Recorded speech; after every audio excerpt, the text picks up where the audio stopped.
Hello, fellow wanderers. Welcome back to another episode of the Wandering Gypsy RV Life podcast. I'm your host, Stan Cromlish, and today I'm coming to you from the road, making my way from Charlotte, North Carolina to Kickback Ranch in beautiful Raymer, Alabama. As I travel, I want to take some time to discuss one of the most crucial aspects of your RV life, the pre-trip checklist. Preparing for a trip isn't just about packing your bags and picking a destination. It's about ensuring your house on wheels is road ready and safe. Having a solid pre-trip checklist can prevent costly mistakes, avoidable mishaps, and most importantly, keep you and others on the road safe. Trust me, I learned this lesson the hard way. You might be wondering, Stan, why do I need a checklist? Can't I just remember everything? Well, let me tell you a little story. Back in the early days of my RV adventures with Bessie, I was at an RV park in Texas and in a hurry to get on the road. I was really excited to start the next leg of my journey. I ran through what I thought was my mental checklist, pulled out of my space, and wham! I'd left the awning out and took out the campground gate. Boy, was I embarrassed. Not to mention the cost it was to get all of that damage fixed. But you know what? It taught me a valuable lesson to always use a checklist. From that moment on, I swore to never, ever skip it again. What are some of the key things you need to make sure of before hitting the road?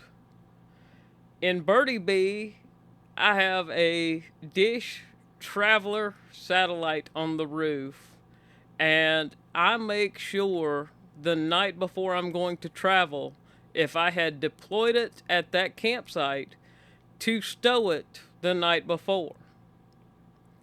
Next thing I do is I always ensure that I have at least 3/4 of a tank of fresh water. Why? Because you never know when you might get stuck out on the road, and having water on hand is pretty essential. I keep my propane tank at least 3/4 full to ensure I have enough for cooking and heating if necessary. The morning of departure, what I do is start the engine on my Tiffin after I have stowed everything inside where it needs to be so that the slides can retract. I start in the back. I retract my bedroom slides and I retract my vanity slide. Then I move to the front, bringing the driver's slide in first and then the kitchen and passenger slide in next. Then I do a walk around to make sure that all of the slides are fully closed. At that point, if I haven't already, I disconnect and store my water hoses, my pressure regulator, and my water filter. Then I disconnect and stow my sewer hoses. Before I do that, I make sure my black tank and my gray tank have been emptied and prepped for travel. Then I do a exterior walk around. I ensure all of the furniture that I'd pulled out, chairs, tables, etc., have been restored in their proper locations. I have magna shades on my windshield and side windows. I take those down, fold them up, and store them. I confirm that all of my bay doors are latched and secure. At that point, I turn the breaker off at the power pedestal, remove and store my power cord, and my Power Watchdog surge protector. At that point, I make sure my lights and my signals work before I hook up Rosie. Once Birdie is road ready, I turn my attention to hooking up Rosie, a 2018 Chevrolet Equinox. And here's the process. I pull the car up to within 3 to 4 feet of the rear of Birdie, aligning the car with the tow bar. I then attach my Roadmaster Nighthawk arms using secure pins and attach the safety cables, plug in the umbilical, which provides power to my towed battery charger and lights. The crucial safety feature is attaching the breakaway cable, which activates the Roadmaster Invisibrake on Rosie should Rosie detach from Birdie B. The process for an Equinox is to put Rosie in neutral and leave the switch in accessory mode. I then come into Birdie and recheck all of the lights. After that, when everything is ready to leave the park, I pull ahead about 10 feet, making sure Rosie is tracking directly behind Birdie.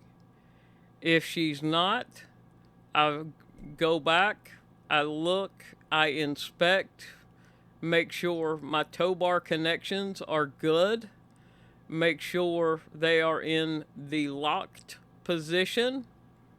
Then I pull forward another 10 feet, making sure the wheels are rolling on Rosie as she is moving forward. At that point, we're road ready. I make sure everything is secure with one last walk around Birdie B and Rosie. I make sure all of my slides are retracted. Make sure all of my bay doors are closed and latched. I enter Birdie B and shut the door and lock it so that it doesn't come open in transit. Once all that's done, I take one last deep breath, give my checklist a final scan, check to make sure my tire pressures are in the green and ready to go, set my destination on my GPS, and then, and only then, am I ready to hit the road. A few extra minutes of preparation can save you hours of trouble and prevent costly mistakes like the one I made at that RV park in Texas. Remember, the RV life is about the journey as much as it is about the destination. Don't let a preventable oversight put a damper on your adventure. And that's a wrap on another episode of the Wandering Gypsy RV Life podcast.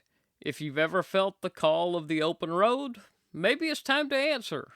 If you've enjoyed this episode, be sure to subscribe and share it with your fellow RVers. Join us next time for more tales from life on the move. Until then, remember, not all who wander are lost. Safe travels, and I hope to see you on the road.